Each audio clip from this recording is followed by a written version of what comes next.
मुश्किलों से भाग जाना आसान होता है। जिंदगी का हर पल एक इम्तिहान होता है। मुश्किलों से भाग जाना आसान होता है। जिंदगी का हर एक पल इम्तिहान होता है। जो लोग डर जाते हैं मुश्किलों से वे पाते नहीं कुछ, और जो लोग करते हैं डट कर मुकाबला उनके कदमों में जहान होता है। उनके कदमों में जहान होता है। तो दोस्तों, इसी तरह के हर वीडियो से पहले एक मोटिवेशनल सेंटेंस सुनने के लिए और गुड नॉलेज प्राप्त करने के लिए हमारे इस गुड नॉलेज चैनल पर बने रहिए। और स्वागत है आप सबका इस गुड नॉलेज चैनल पर। तो दोस्तों, आज हम लोग मैथ में प्रोबेबिलिटी यानी प्रायिकता पढ़ेंगे। बिल्कुल बेसिक लेवल से स्टैंडर्ड लेवल तक आप लोगों को थ्योरी दिया जाएगा, और इसके जो भी पार्ट बनेंगे आप लोग उसको देख लीजिएगा। प्रोबेबिलिटी आपको सबसे इजी लगने लगेगा। तो आप बने रहिए मेरे चैनल पे और देखते रहिए प्रोबेबिलिटी को। प्रोबेबिलिटी यानी प्रायिकता।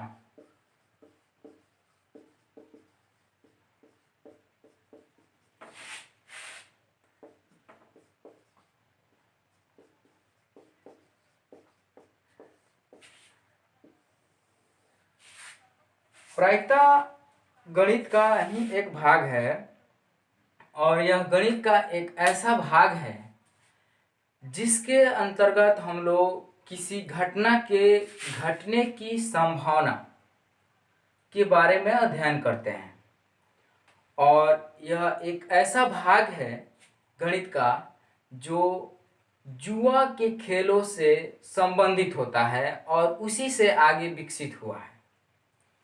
जी हाँ दोस्तों, प्रोबेबिलिटी जुआ के खेलों से आगे बढ़ा है, और इसको आगे बढ़ाने वाले जो मैथमेटिशियन हैं उनमें पियरे डी फार्मा और ब्लेज पास्कल का योगदान सबसे ज़्यादा है। उन लोगों ने ही प्रायिकता को गणित के रूप में कन्वर्ट किया।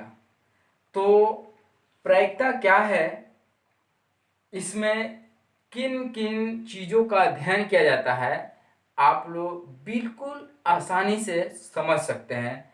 बस बिना स्किप किए वीडियो को लगातार देखें शुरू से अंत तक।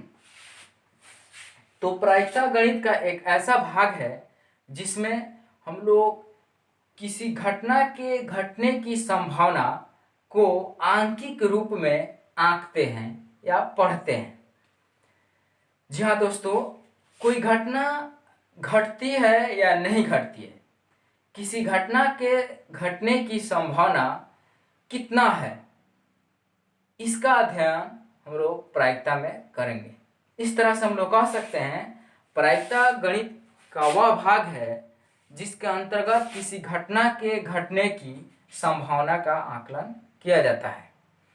एग्जाम्पल के रूप में मान लीजिए कि एक थैला में दो तरह के गेंद है, दो कलर के गेंद है जिनका आकार समान है।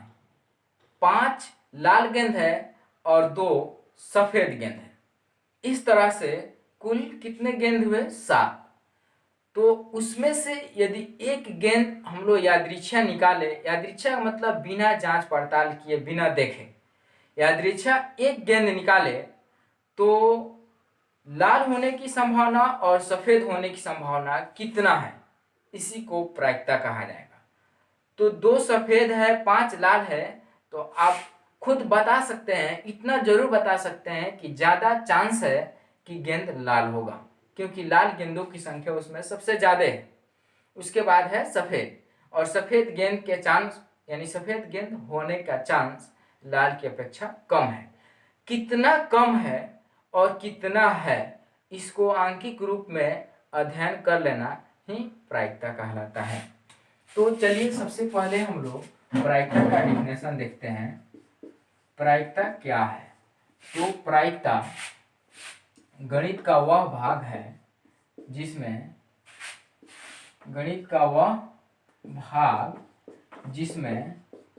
किसी घटना के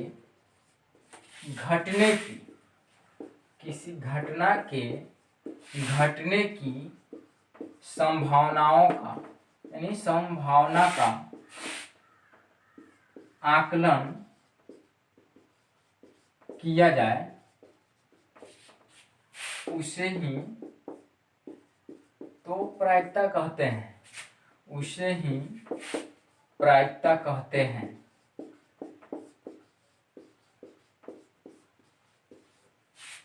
एग्जाम्पल के रूप में आपको गेंद वाला एग्जाम्पल दिए। दूसरा चीज, मान लीजिए एक सिक्का है और उसे टॉस किया जा रहा है, यानी उछाला जा रहा है, और जैसे ही सिक्का को उछालेंगे या तो हेड आएगा या टेल आएगा। तो इसमें हम लोग कह सकते हैं कि बराबर बराबर चांस है कि हेड आए या टेल आए। अब इसी को सवाल के रूप में पूछा जाए कि एक सिक्का को उछालने पर हेड आने की प्रायिकता क्या है, तो हेड आने की संभावना क्या है, इसको आंकिक रूप में बता देना ही प्रायिकता है। तो हेड आने की संभावना आधा है और टेल आने की भी संभावना आधा है। तो हेड आने की संभावना, हेड और टेल दो होता है, यानी कुल इसमें दो चीज आ सकता है, या तो हेड या टेल। तो दो को नीचे लिख दिया जाएगा और हेड अकेला है ऊपर लिख दिया जाएगा, यानी हेड आने की संभावना 1/2 यानी आधा है। यही है प्रायिकता। तो प्रायिकता के लिए हम लोग आगे देखते हैं, आगे बढ़ रहे हैं। तो प्रायिकता के लिए फॉर्मूला है, प्रायिकता बराबर होता है घटना की संख्या, यानी कोई घटना की घट रहा है उसकी संख्या, घटना की संख्या बटा कुल संभावित परिणाम। प्रायिकता इक्वल टू होता है घटना की संख्या बटा कुल संभावित परिणाम। प्रायिकता यानी प्रोबेबिलिटी को पी डैश से स्विच किया जाता है, और घटना की संख्या यानी नंबर ऑफ इवेंट एन से स्विच किया जाता है, और कुल संभावित परिणाम यानी नंबर ऑफ सैंपल स्पेस, तो ये हो गया एन से स्विच किया जाता है। इसलिए हम लोग इसको शॉर्टकट में भी लिख सकते हैं, प्रायिकता पी इक्वल टू NE/NS, यानी ये भी प्रायिकता का ही फॉर्मूला है। जैसे एक क्वेश्चन किया जा रहा है, एक सिक्का को उछालने पर, उससे पहले एक एग्जांपल दे। एक थैला में 3 लाल, 2 सफेद और 5 काले रंग का गेंद है, ठीक है। अब इसमें से एक गेंद यादृच्छा निकाली जाती है, एक गेंद, इसकी क्या प्रायिकता है कि वह गेंद सफेद होगा। तो सबसे पहले हम लोग समझेंगे घटना की संख्या क्या है। तो घटना की संख्या का मतलब हुआ किस चीज के बारे में पूछा जा रहा है उसकी संख्या।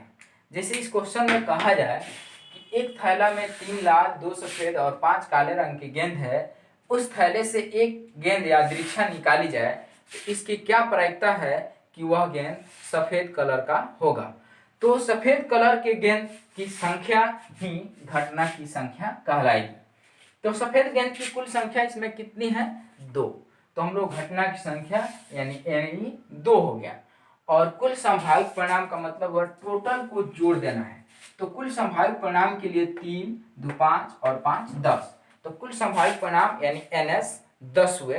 तो हम लोग लिखेंगे यहाँ पे 2/10, यही आंसर हो जाएगा 1/5, यानी 1/5 संभावना है कि वह गेंद सफेद रंग का होगा। तो यही है प्रायिकता। तो आप लोग इसको यहां से यहां तक नोट कीजिए। उसके बाद देखिए, इस क्वेश्चन को ऐसे दिया जाए, एक थैला में 3 लाल, 2 सफेद और 5 काले रंग का गेंद है। उस थैला से यादृच्छा मीन्स बिना सोचे समझे, बिना छुए निकाला गया। यादृच्छा एक गेंद निकालने पर सफेद होने की प्रायिकता क्या है? सफेद होने की प्रायिकता क्या है? तो देखिए, क्वेश्चन में कहा जा रहा है कि एक थैला में 3 लाल, 2 सफेद और 5 काले रंग का गेंद है। तो इस तरह से हम लोग देखें तो इसमें 2 चीजों को ढूंढना होता है, एक घटना की संख्या और दूसरी चीज कुल संभावित परिणाम। तो घटना की संख्या भी बताएं कि जिसके बारे में पूछ रहा है उसकी संख्या घटना की संख्या है। तो इसमें किसके बारे में पूछा जा रहा है? तो सफेद गेंद होने के बारे में पूछा जा रहा है। तो सफेद गेंद क्या हो गया? घटना की संख्या। तो लिखा जाएगा सफेद गेंद यानी घटना की संख्या। दोनों में से कोई भी लिख सकता है, सफेद गेंद लिखिए या घटना की संख्या लिखिए, यानी NE यानी सफेद गेंद कुल कितने हैं? 2। तो घटना की संख्या यानी NE का मान हो गया 2 और कुल गेंद यानी कुल संभावित परिणाम, इसको हम लोग कुल संभावित परिणाम भी लिख सकते हैं। कुल संभावित परिणाम कितना हुआ? यानी NS हो गया। हम लोग देख लेते हैं, 3 2 5 5 10, 3 लाल है, 2 सफेद है और 5 काले रंग का गेंद है। तो टोटल कुल संभावित परिणाम होता है तो 3 2 5 5 10, तो कुल संभावित परिणाम हो गया 10। इसलिए प्रायिकता PE = NE बटा NS, यानी NE यानी घटना है 2 बटा NS यानी कुल संभावित परिणाम है 10, यानी 1/5 आंसर। तो ये एग्जाम्पल हुआ प्रायिकता का छोटा सा। अब प्रायिकता चूंकि खेलों से संबंधित होता है, इसलिए इसमें किसी खास खेल के बारे में कुछ अध्ययन करना जरूरी होता है। जैसे सिक्का के बारे में, यानी सिक्का का उछाल, पासा यानी लूडो गोटी, प्लेइंग कार्ड यानी ताश, ये सब कुछ इम्पोर्टेंट खेल है जिससे संबंधित प्रश्न प्रायिकता में अवश्य ही किए जाते हैं। तो सबसे पहले इसको नोट करने के बाद में हम लोग देख रहे हैं, वीडियो को पॉज कर लेना है, उसके बाद में इसको नोट करना है, फिर आगे बढ़कर वीडियो को देखना है और इस तरह से आप समझते जाइए और इसे नोट करते जाइए। और इसको एक बार नोट करने के बाद फिर से एक बार या तो पूरा वीडियो देखिए या अपने कॉपी को जो नोट किए हैं उस कॉपी को देखिए, यानी रिवीजन कीजिए। 100% आपको प्रायिकता समझ में आएगा ही। चलिए,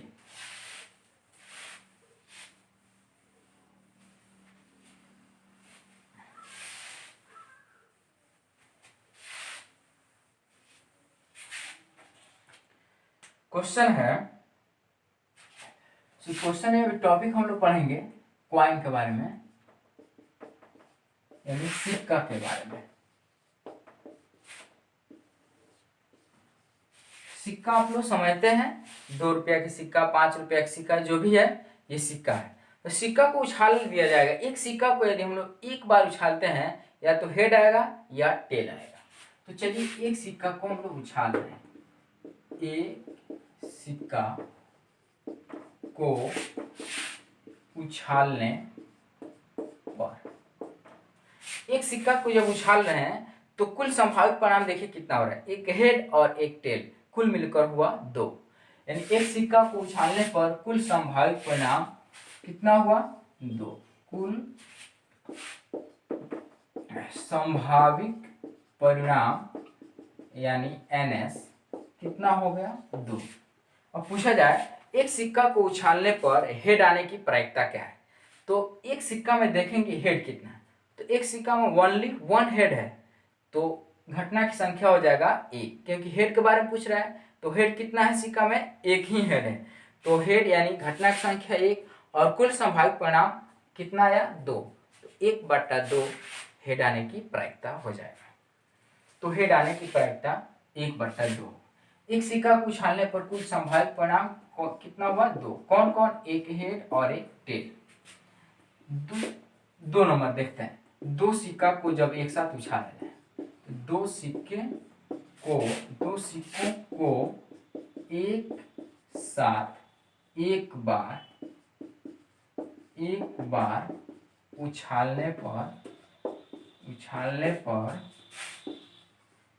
कुल संभावित परिणाम यानी NS कितना हो रहा है? तो 4 होता है।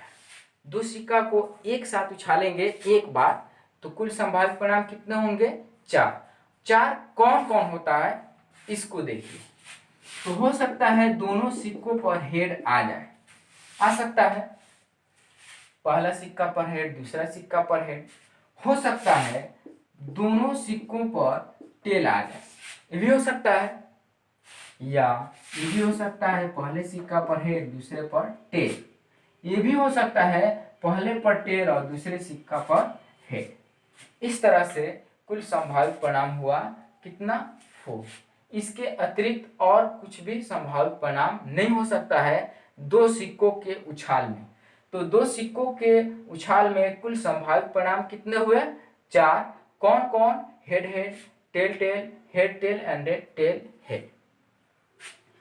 अब देखिए, अब कहा जाए 2 सिक्कों को उछालने पर, ज्यादा करके 2 सिक्कों के से संबंधित प्रश्न किए जाते हैं। 2 सिक्कों को एक साथ एक बार उछालने पर समान परिणाम प्राप्त होने की प्रायिकता पूछा जा सकता है। तो समान परिणाम का मतलब हुआ दोनों सिक्कों पर एक समान या तो हेड आए या टेल आए, यानी दोनों पर हेड या दोनों पर टेल, इसको कहा जाएगा समान परिणाम। तो दोनों पर एक समान परिणाम कितने स्थिति में है? 2 स्थिति में। इसमें देखिए एक हेड है एक टेल है, एक समान नहीं। इसमें टेल है और हेड है, एक समान नहीं। लेकिन इसमें टेल है और हेड है।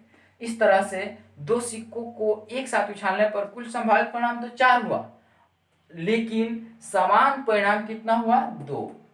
तो इस तरह से पूछा जाए 2 सिक्कों को एक साथ उछालने पर समान परिणाम प्राप्त होने की प्रायिकता क्या है? तो समान परिणाम प्राप्त होने की प्रायिकता पूछ रहा है तो घटना की संख्या वही हो गया समान परिणाम।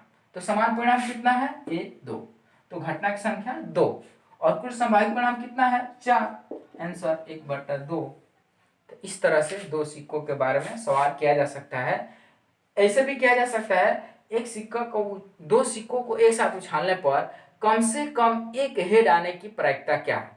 तो कम से कम एक हेड, ज्यादा से ज्यादा कुछ भी हेड हो सकता है, बट कम से कम एक हेड होना चाहिए। इस तरह से देख रहे हैं कितनी स्थितियां हैं। तो कम से कम एक हेड, इसमें 2 हेड है ये भी चलेगा, क्योंकि कम से कम एक होना चाहिए। इसमें एक भी हेड नहीं है, ये नहीं हो पाएगा। इसमें एक हेड है, इसमें भी एक हेड है। तो कुल संभावित परिणाम यानी कम से कम एक हेड देख लेंगे कितना हुआ? 1 2 3। तो 2 सिक्कों को एक साथ उछालने पर कम से कम एक हेड की घटना कितना हुआ? 3। तो हम लोगों को एन हो जाएगा 3 और कुल संभावित परिणाम हो जाएगा 4। इस तरह से 2 सिक्का के बारे में सवाल पूछा जा सकता है। अब चलते हैं 3 सिक्का के बारे में। यदि 3 सिक्कों को एक साथ उछाला जाए तो क्या होगा? तो 3 सिक्कों को एक बार उछालने पर कुल संभावित परिणाम यानी NS होता है 8। 3 सिक्कों को एक साथ उछालने पर कुल संभावित परिणाम यानी NS कितना होता है? 8। अब 8 ये जो NS कौन कौन है इसके बारे में हम लोग देखते हैं। तो देखिए, हो सकता है पहला सिक्का पर हेड, दूसरा पर हेड, तीसरा पर भी हेड आ सकता है। हो सकता है पहला पर हेड, दूसरा पर टेल, तीसरा पर टेल। ये भी हो सकता है पहला पर हेड, दूसरा पर हेड, तीसरा पर टेल, या हेड टेल हेड। ये भी हो सकता है tail head head, tail tail tail, या टेल हेड टेल, या टेल टेल हेड। इस तरह से कुल संभावित परिणाम कितने हुए? 1 2 3 4 5 6 7 8। इसके अलावा कुछ भी संभावित परिणाम नहीं हो सकता है, क्योंकि एक दूसरे से मेल हो जाएगा। लेकिन इसमें यानी 8 जो यहाँ पर संभावित परिणाम लिखा है, इसमें कोई भी एक समान नहीं है। देखिए इसमें तीनों हेड है, इसमें तीनों टेल है, इसमें तीनों टेल है। इसमें शुरू में हेड है, बाकी दो टेल। इसमें शुरू में दो हेड है, बाकी में टेल। इसमें एच टी एच है, लेकिन इसमें अंत में दो हेड है, इसमें शुरू में दो हेड है, इसलिए भी एक समान नहीं है। इस तरह से कोई नहीं है एक समान। तो 3 सिक्कों को एक साथ उछालने पर कुल संभावित परिणाम हुआ 8। कौन कौन हुआ यहाँ पर दिखा दिया गया। यदि आपको इसके कुल संभावित परिणाम को लिखने में परेशानी होती है तो देखिए बिल्कुल इजी है। एक ट्रिक देखिए, सबसे पहले 2 सिक्कों के बारे में लिख लीजिए। 2 सिक्का के बारे में लिखना एकदम इजी है, H H T T H T और टी एच। इसमें अब करना यह है कि सब में शुरू में एच लिख देना है। जैसे इसमें शुरू में एच लिखेंगे तो एच टी टी, तो देखिए H T T, sorry H शुरू में हो जाएगा तो एच एच एच। उसके बाद इसमें एच लिखेंगे तो एच टी टी, 2 नंबर पर है एच टी टी। देखिए यहाँ पर एच टी टी। इसमें अगर एच जोड़ेंगे तो H H T, H H T. इसमें एच जोड़ेंगे तो एच टी एच, देखिए एच टी एच। उसके बाद सब में शुरू में टेल जोड़ देना है, तो इसमें टेल जोड़ेंगे तो टेल यानी टी एच एच, देखिए यहाँ पे है टी एच एच। इसमें टी जोड़ेंगे तो टी टी टी, यानी यहाँ पर टी टी टी दिया है। इस तरह से हम लोग आसानी से कुल संभावित परिणाम को लिख सकते हैं। कितने सिक्के के बारे में? 3 सिक्का के बारे में। तो इस तरह से 3 सिक्कों को यदि हम लोग एक बार उछालते हैं तो कुल संभावित परिणाम होता है 8, और यहाँ पे लिख दिया गया है। सबसे महत्वपूर्ण बात यह है कि 2 सिक्का को एक साथ उछालिए एक बार, या एक सिक्का को 2 बार उछालिए, दोनों समान परिणाम प्राप्त होता है। यानी एक सिक्का को 2 बार उछालने के लिए कहिए, सवाल में यदि कहता है कि एक सिक्का को 2 बार उछाला जाता है या 2 सिक्कों को एक साथ उछाला जाता है, तो आप एक ही सवाल समझिए, यानी दोनों एक ही सवाल है। उसी तरह से एक सिक्का को 3 बार उछालिए या 3 सिक्कों को एक साथ उछालिए, दोनों में परिणाम प्राप्त होगा एक समान। तो ये 3 सिक्का के बारे में हुआ। उसी तरह से यदि 4 सिक्का के बारे में कहा जाए कि 4 सिक्कों को एक साथ उछाला जाए, तो 4 सिक्कों को एक बार उछालने पर कुल संभावित परिणाम उछालने पर एनएस जो है कुल संभावित परिणाम कितना हो जाएगा? 16। अब देखिए इसको कैसे आ रहा है। तो सबसे पहले एक सिक्का के बारे में हम उछाले तो 2 आया, तो 2 को हम लिख सकते हैं 2 के पावर 1। 2 सिक्का को उछाले तो 4 आया, 4 को लिख सकते हैं 2 के पावर 2। उसी तरह 8 को लिख सकते हैं 2 के पावर 3। उसी तरह 16 को लिख सकते हैं 2 के पावर 4। यदि 5 सिक्का के बारे में कहे तो 2 के पावर 5, यानी 5 सिक्कों को एक साथ उछाला जाएगा तो कुल संभावित परिणाम हो जाएगा कितना? 32, यानी 2 के पावर 5। उसी तरह n सिक्का के बारे में जितना भी सिक्का के बारे में कहे तो 2 के पावर उतना लिख दिया जाएगा। तो सिक्का से संबंधित ये सब थ्योरी हुआ। और इसके बारे में एक प्रश्न सुनिए, यदि 3 सिक्कों को एक साथ उछाला जाए तो तीनों पर समान परिणाम प्राप्त होने की प्रायिकता क्या है? तो समान परिणाम यानी तीनों पर एच एच एच या तीनों पर टी टी टी, तो कुल संभावना कितना है? कुल परिणाम कितना है? घटना कितना है? 2, एक जगह 2 जगह, और कुल संभावित परिणाम कितना है? 8, तो 2/8। इस तरह से एक दूसरा सवाल लिखिए, यदि 3 सिक्कों को एक साथ उछाला जाता है तो इसकी क्या प्रायिकता है कि कम से कम 2 हेड हो? कम से कम 2 हेड, ज्यादा से ज्यादा कितना भी हेड हो सकता है, लेकिन कम से कम 2 हेड। तो इसके बारे में देखते हैं। तो कम से कम 2 हेड, तो इसमें 2 हेड हैं, इसमें नहीं है, इसमें है तो 1 2, इसमें 2 हेड है 3, इसमें 2 है 4, इसमें 1 है, इसमें है 1 है। तो कुल संभावित परिणाम 8 हुआ, और कुल घटना की संख्या हुआ 4, एक जगह 2 जगह 3 जगह और 4 जगह, तो 4/8 हम लोग का आंसर हो जाएगा। तो सिक्का के बारे में ये थ्योरी नोट कीजिए, और इसके बाद में सिक्का के बारे में आपसे कोई भी प्रश्न नहीं छूट पाएगा, इसको नोट कीजिए।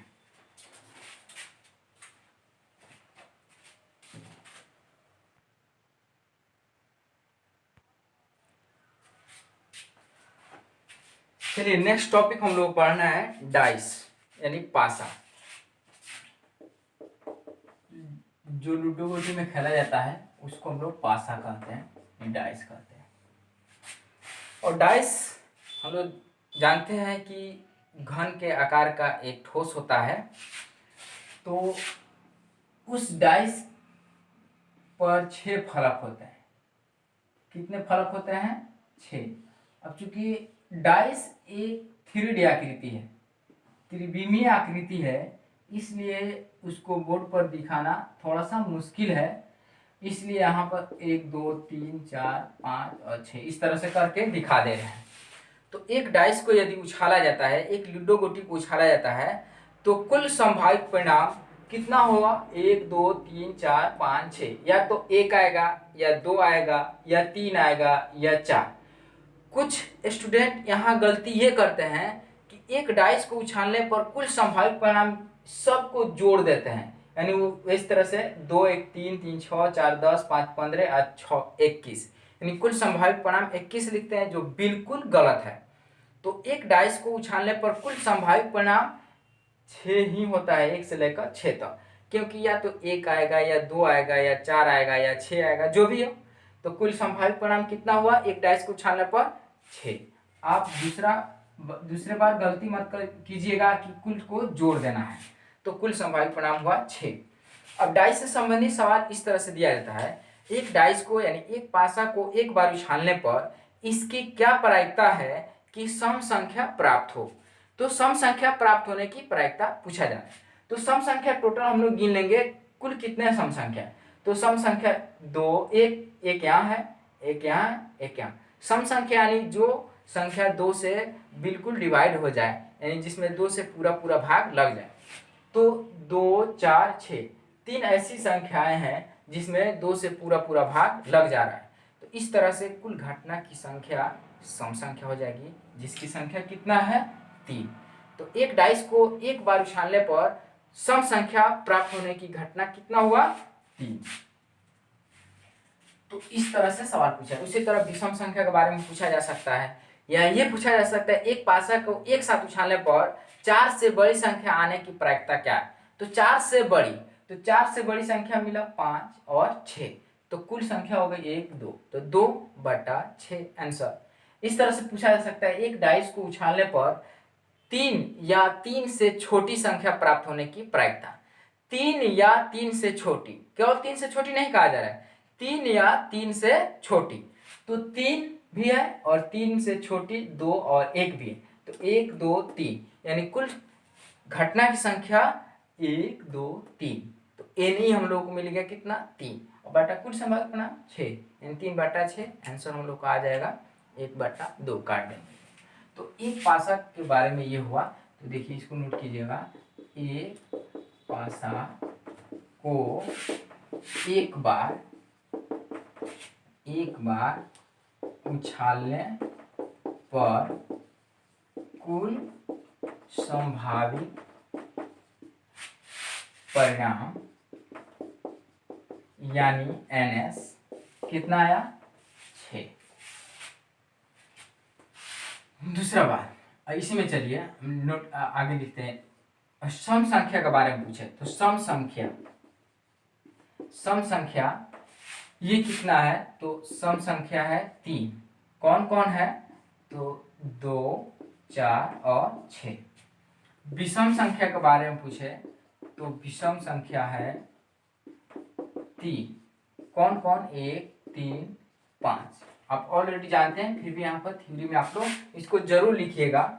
उसके बाद में भाज्य संख्या के बारे में पूछे तो भाज्य संख्या वैसी संख्या होती है जिसका कम से कम 3 फैक्टर होते हैं, 3 गुणनखंड होते हैं, या वैसी संख्या जो एक और स्वयं के साथ साथ किसी दूसरी संख्या से भी डिवाइड हो जाए, यानी उसमें भाग लग जाए। जैसे देखिए 2 में 1 से भाग लगेगा और 2 से, दूसरा किसी से नहीं, इसलिए भाज्य संख्या नहीं, अभाज्य संख्या हुआ। एक भाज्य संख्या भी नहीं है और अभाज्य संख्या भी नहीं है। 3 में 1 से भाग लगेगा और 3 से लगेगा, दूसरे किसी से नहीं, इसलिए भी अभाज्य है। 4 में 1 से, 2 से और 4 से, इसलिए भाज्य संख्या हुआ। और 6 भी भाज्य संख्या हुआ। तो भाज्य संख्या कुल कितने हैं? 2। कौन कौन? 4 और 6। उसके बाद में अभाज्य संख्या, अभाज्य संख्या कितना है? 3। कौन कौन? 2, 3 और 5। उसी तरह से पूछे प्राकृत संख्या। प्राकृत संख्या, तो प्राकृत संख्या कितना है? 6। कौन कौन? 1, 2, 3, 4, 5, 6। आप जानते हैं गिनती की जो संख्या होती है जो 1 से स्टार्ट होती है प्राकृत संख्या, तो टोटल संख्या 1 से स्टार्ट है, तो सब के सब प्राकृत संख्या है। उसी तरह पूर्ण संख्या के बारे में पूछा जा सकता है कि एक पासे को उछालने पर पूर्ण संख्या प्राप्त होने की प्रायिकता क्या है? तो पूर्ण संख्या भी 6 ही है। गिनती की संख्या में 0 मिला देने पर पूर्ण संख्या प्राप्त होती है, तो ये भी 0 से स्टार्ट होती है, 0, 1, 2, 3, तो सब 1, 2, 3 से लेकर 6 तक है, तो 1, 2, 3, 4, 5 और 6, तो पूर्ण संख्या भी कितना हुआ? 6। तो एक पासा को उछालने पर कुल संभावित परिणाम 6 हुआ, और सम संख्या, विषम संख्या, इस सब के बारे में यहाँ पर लिख दिया गया है, इसको आप नोट कीजिए। और इसे सवाल देखिए किस तरह से संबंधित सवाल आएगा कि एक पासे को उछालने पर भाज्य संख्या प्राप्त होने की प्रायिकता क्या है? तो यदि पासा को हम लोग उछाले तो भाज्य संख्या देखिए कितना है? 2 भाज्य संख्या है, तो 2 भाज्य संख्या है, तो हम लोग घटना की संख्या हो गया 2, और कुल संभावित परिणाम कितना है? 6, तो 2/6 आंसर हो जाएगा। तो एक पासा के बारे में हुआ। ये 2 पासों के बारे में हम लोग देख रहे हैं। इसके बारे में यदि 2 पासों को एक साथ उछालते हैं तो कुल संभावित परिणाम क्या क्या हो सकते हैं? तो यहाँ कुल संभावित परिणाम को यहाँ दर्शाया गया है। यदि टोटल को हम लोग काउंट करते हैं तो कुल संभावित परिणाम है 36 यानी 36।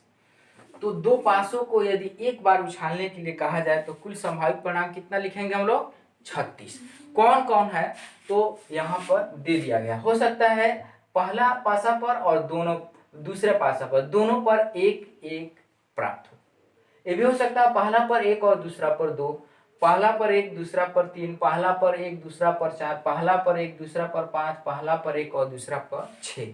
उसी तरह पहला पर 2 दूसरा पर 1, इसी तरह से यहाँ पर दे दिया गया है। इसमें कोई भी एक समान परिणाम नहीं है। तो 2 पासों को एक साथ उछालने पर कुल संभावित परिणाम हो रहा है 36, जो यहाँ दिया गया है। अब इससे संबंधित यानी 2 पासों से संबंधित सवाल देखिए क्या कहता है। पूछा जा सकता है कि 2 पासों को एक साथ उछालने पर समान परिणाम प्राप्त होने की प्रायिकता क्या है? समान परिणाम मीन्स दोनों पासों पर एक समान अंक आना। तो दोनों पासों पर एक समान अंक हम लोग देखेंगे इसमें कितना जगह है। तो दोनों पर एक समान 1 1, यहाँ एक समान एक जगह है। दोनों बाकी समय देखिए 1 2 है, 1 3 है, यहाँ इस लाइन में देखिए 2 2, इसमें 3 3, 4 4, 5 5 और 6 6। इस तरह से दोनों पासों पर समान परिणाम आना, इसके लिए कुल संभावित परिणाम कितना हुआ? 36, और कुल घटना की संख्या हुआ 1 2 3 4 5 और 6। तो 2 पासों के बारे में बात किया जाए तो समान परिणाम प्राप्त होने की जो घटना है, यानी समान परिणाम कितना जगह प्राप्त हो रहा है, तो इसकी संख्या है 6, तो 6/36 हम लोग का आंसर हो जाएगा। इसी तरह से इस सवाल ऐसे भी सवाल किया जा सकता है कि 2 पासों को एक बार उछाला जाता है तो इसकी क्या प्रायिकता है कि समान परिणाम प्राप्त न हो। तो समान परिणाम प्राप्त न हो यानी अलग अलग हो, तो 6 छोड़ देंगे इसमें से, 36 में से, तो बच गया 30। तो हम लोग घटना की जो संख्या है 30 हो गया, और कुल संभावित परिणाम 36 है, यानी 30/36 आंसर हो जाएगा। दूसरे कैटेगरी में सवाल इससे संबंधित पूछा जाता है कि 2 पासों को एक साथ उछाला जाता है तो इसकी क्या प्रायिकता है कि दोनों पासों के अंकों का योग 8 हो, 7 हो, 9 हो, ये इस तरह से पूछा जा सकता है। कुछ भी माने योग दे सकता है या अंतर दे सकता है।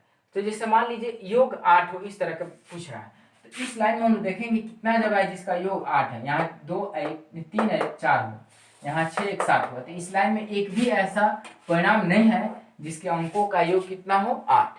इस लाइन में देखते हैं हम लोग, तो एक यहाँ ऐसा अंक है जिसके अंकों का योग कितना है 8 है, 2 और 6। उसी तरह से एक यहाँ 3 और 5, एक यहाँ 4 4, 5 3 और 6 2। इस तरह से कुल संभावित परिणाम 1 2 3 4 5, कुल घटना की संख्या हो गया 5। तो दो पासों को एक साथ उछालने पर दोनों अंकों के योग 8 हो, इसके लिए कुल घटना की संख्या हो गया 5 और बट्टा कुल संभावित परिणाम 36, यानी 5/36 आंसर हो जाएगा। इसी तरह से दो पासों से संबंधित सवाल दिया जा सकता है। जैसे यहाँ पर लिखा है दो पासों को एक बार उछालने पर समान परिणाम प्राप्त होने की प्रायिकता क्या है। तो लिखेंगे हम दो पासों को उछालने पर NS मीन्स कुल संभावित परिणाम 36 है। उसके बाद समान परिणाम जिसको हम लोग घटना कहेंगे, यानी घटना की संख्या बोलिए, घटना की संख्या या समान परिणाम जिसको एन का है। तो समान परिणाम कितने हैं, 1 2 3 4 5 6, इसलिए हम लोग प्रायिकता यहाँ निकाल सकते हैं। इसलिए प्रायिकता PE इक्वल टू कितना होता है, NE/NS, इसी लाइन में हो जाएगा। तो यानी 6/36 यानी 1/6 आंसर हो जाएगा। तो आप लोग इसको नोट कीजिए। एक बात यहाँ ध्यान दीजिए कि एक पासा को 2 बार उछालिए या दो पासों को एक बार उछालिए, समान परिणाम प्राप्त होता है, यानी 36 ही कुल संभावित परिणाम होता है। तो एक पासा के लिए कुल संभावित परिणाम कितना हुआ, 6, और दो पासों के लिए कुल संभावित परिणाम है 36। उसी तरह तीन पासा के बारे में कहा जाए तो तीन पासा के लिए कुल संभावित परिणाम, तीन पासों के लिए NS यानी कुल संभावित परिणाम होता है 216। देखिए कैसे लिखे, दो पासा के बारे में बात किया जा रहा है तो 36 को हम लिख सकते हैं 6 के पावर 2। उसी तरह इसके लिए कहेगा तीन पासों के बारे में तो लिख सकते 6 के पावर 3। उसी तरह n पासों के बारे में कहा जाएगा तो n यानी 6 के पावर n हो जाएगा। चार पासा के बारे में कहा जाए, चार पासों को एक साथ उछालने पर कुल संभावित परिणाम कितना होगा, तो 6 के पावर हो जाएगा कितना, 4, यानी 6 के पावर 4 हो जाएगा। गुना करेंगे उसको 4 बार, यानी 1296 हम लोगों का कुल संभावित परिणाम होगा चार पासों को एक साथ उछालने पर। अगले वीडियो में हम लोग प्लेइंग कार्ड यानी ताश के बारे में देखेंगे, उसको देखना मत भूलिएगा। और अगले वीडियो के नोटिफिकेशन के लिए आप लोग चैनल को सब्सक्राइब कीजिए और नोटिफिकेशन बेल आइकन को दबा दीजिए ताकि अगला वीडियो का नोटिफिकेशन आप तक पहुंच जाए। Thank you.